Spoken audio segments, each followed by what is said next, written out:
Fala, pessoal! Hoje vamos dissecar a introdução fantástica desta edição definitiva de O Caibalion. O pesquisador Philip Deslippe fez um trabalho de detetive incrível e dividiu a história do livro em seções que explicam tudo o que você precisa saber. Vamos passar por cada uma delas agora. Philip Deslippe é o organizador e autor da introdução desta edição definitiva.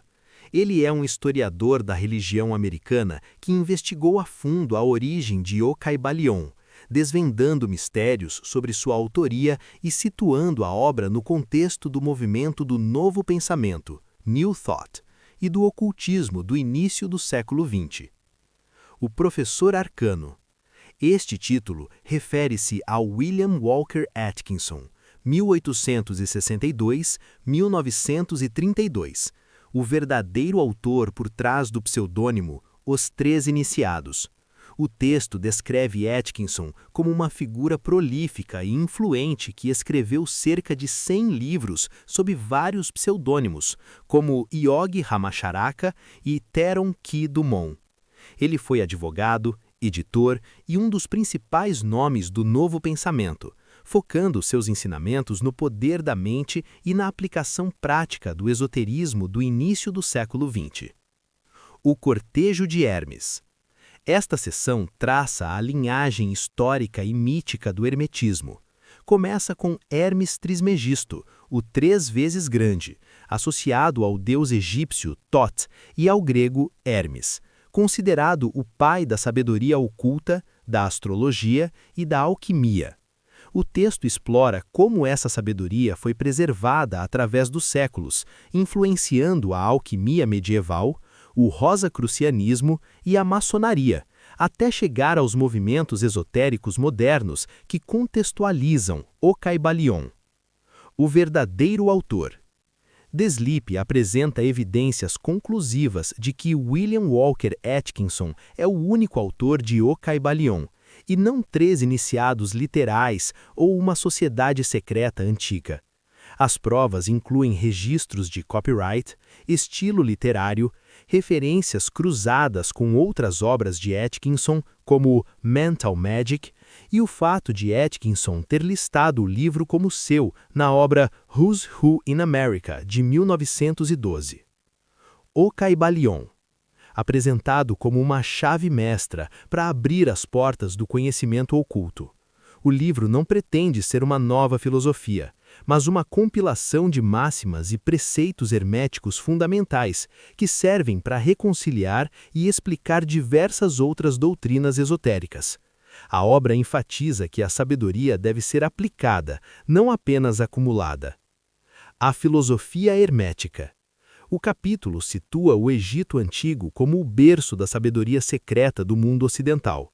Descreve Hermes Trismegisto como o mestre dos mestres e explica que os ensinamentos foram mantidos secretos, herméticos, não para ocultá-los ao povo, mas porque apenas aqueles preparados, ouvidos do entendimento, poderiam compreendê-los, evitando que a doutrina fosse deturpada. Pérolas aos porcos. Os 7 princípios herméticos. Enumera as 7 leis universais que fundamentam toda a filosofia hermética. 1. Mentalismo. 2. Correspondência. 3. Vibração. 4. Polaridade. 5. Ritmo. 6. Causa e efeito. 7. Gênero. Estes princípios explicam a natureza do universo e o funcionamento da realidade. A transmutação mental. Define a alquimia hermética não como a transformação de metais físicos, mas de vibrações mentais. Como o universo é mental, mudar a própria mente é mudar a realidade. A transmutação mental é a arte de alterar estados mentais, como transformar medo em coragem através da vontade e da aplicação das leis herméticas. O todo. Trata da realidade substancial por trás de todas as aparências. O todo é a essência incognoscível, infinita e eterna de tudo o que existe.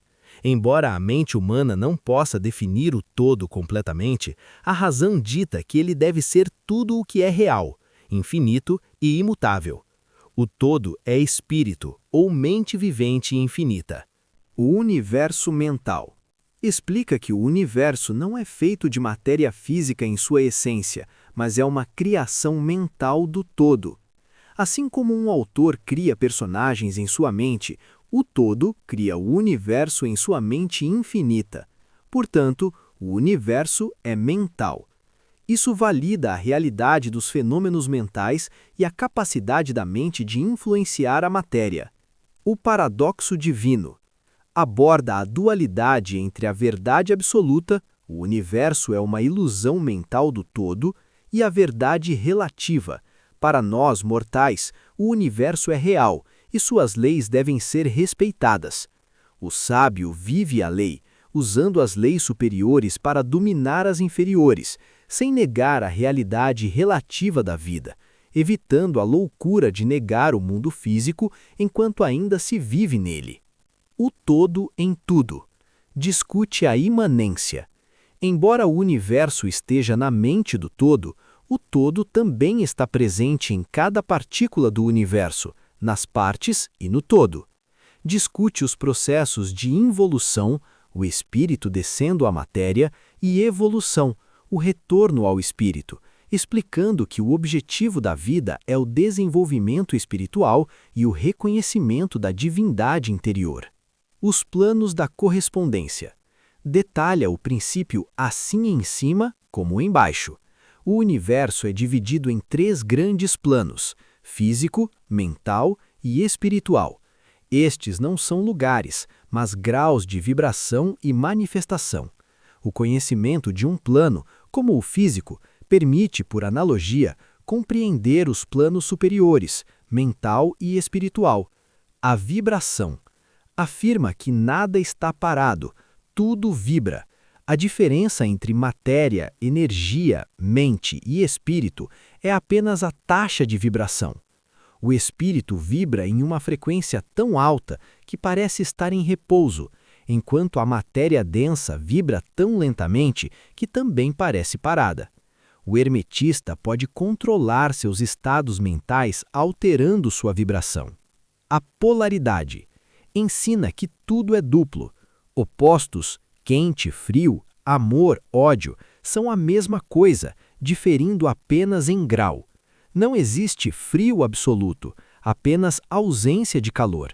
Isso permite a alquimia mental, deslizar ao longo da escala para transmutar um sentimento em seu oposto, exemplo, ódio em amor, mudando a polaridade. O ritmo. Tudo tem fluxo e refluxo, como um pêndulo.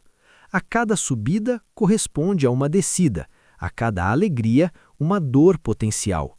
O hermetista domina isso através da lei da neutralização. Ele se polariza no estado desejado, polo positivo, e se recusa a ser arrastado de volta pelo pêndulo emocional, mantendo-se firme em um plano superior de consciência. A causalidade. Toda causa tem seu efeito. Não existe acaso. O acaso é apenas uma lei não reconhecida. A maioria das pessoas é efeito, movida por herança, ambiente e sugestões alheias. O mestre torna-se causa, jogando o jogo da vida, em vez de ser jogado por ele, dominando as leis inferiores com as superiores. O gênero. O gênero está em tudo e se manifesta como princípios masculino e feminino em todos os planos, não apenas como sexo físico. O princípio masculino é projetivo e ativo. O feminino é receptivo e criativo. Nenhuma criação é possível sem a união desses 2 princípios. O gênero mental aplica o princípio de gênero à mente. A mente tem um aspecto eu, masculino ou vontade, e um aspecto mim, feminino, subconsciente, emocional. O mim gera pensamentos e emoções, mas precisa ser fecundado pela vontade, eu, ou por sugestões externas. A compreensão disso explica a telepatia, a hipnose e a influência mental. Axiomas herméticos. uma coleção de máximas práticas para o estudante. Enfatiza que a verdadeira transmutação hermética é uma arte mental. Adverte que o conhecimento sem uso é vão. Resume conselhos práticos. Para mudar seu estado, mude sua vibração. Para destruir uma qualidade negativa, concentre-se na positiva, polaridade. Para escapar da dor do ritmo, use a neutralização. O sábio obedece à lei superior para dominar as circunstâncias inferiores. Pessoal, agora vamos para a segunda parte da nossa análise da edição definitiva de O Kybalion. E agora vem a cereja do bolo, o manuscrito perdido. Como eu disse antes, essa edição traz um texto inédito de William Walker Atkinson, chamado As Sete Leis Cósmicas, finalizado em 1931, pouco antes de sua morte. É como se fosse uma evolução ou um aprofundamento dos princípios que vimos no Kybalion original. Vamos destrinchar cada capítulo desse material raro. O manuscrito perdido, As Sete Leis Cósmicas. 1. Prefácio e introdução. Atkinson começa contando que passou anos pesquisando filosofias de todas as eras e nações. Ele percebeu que por baixo das diferenças superficiais existia uma verdade fundamental, comum, esotérica. Ele decide então apresentar essas verdades não como dogmas religiosos, mas como leis cósmicas observáveis que regem todo o universo natural. 2. Lei cósmica e leis cósmicas. Aqui ele define o jogo. O oposto de cosmos é caos. Se vivemos num cosmos, significa que vivemos num universo de ordem, regido por leis. A grande lei é simplesmente o fato de que o universo não é bagunça. Essa lei maior se subdivide em 7 leis operacionais que podemos estudar e usar. 3. As 7 leis cósmicas. Este capítulo é o índice mestre. Ele lista as 7 leis que formam a estrutura da realidade. Diferente do Kybalion original, a linguagem aqui é um pouco mais científica e filosófica, focada na organização do sistema. 4.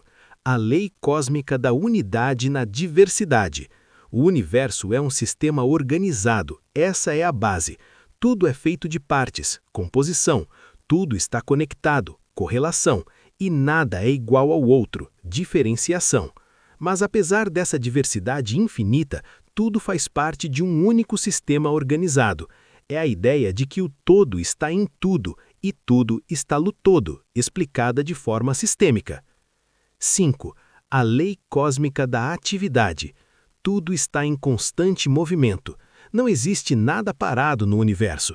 Até o que parece imóvel, como uma pedra, está vibrando internamente com elétrons e átomos. O universo é um verbo, não um substantivo. É pura ação e operação contínua. 6. A lei cósmica da mudança. Tudo muda, nada é permanente. Como tudo está ativo, tudo está mudando. O tempo nada mais é do que a medida da mudança. Atkinson ensina que a única constante é a impermanência. Tudo flui numa sequência ordenada, continuidade. Não devemos temer a mudança, pois ela é a própria natureza da existência. 7. A lei cósmica da causalidade. Tudo acontece como resultado de uma causa. Reforça o princípio de causa e efeito. Nada é aleatório. O acaso é apenas um nome que damos quando não enxergamos a causa oculta.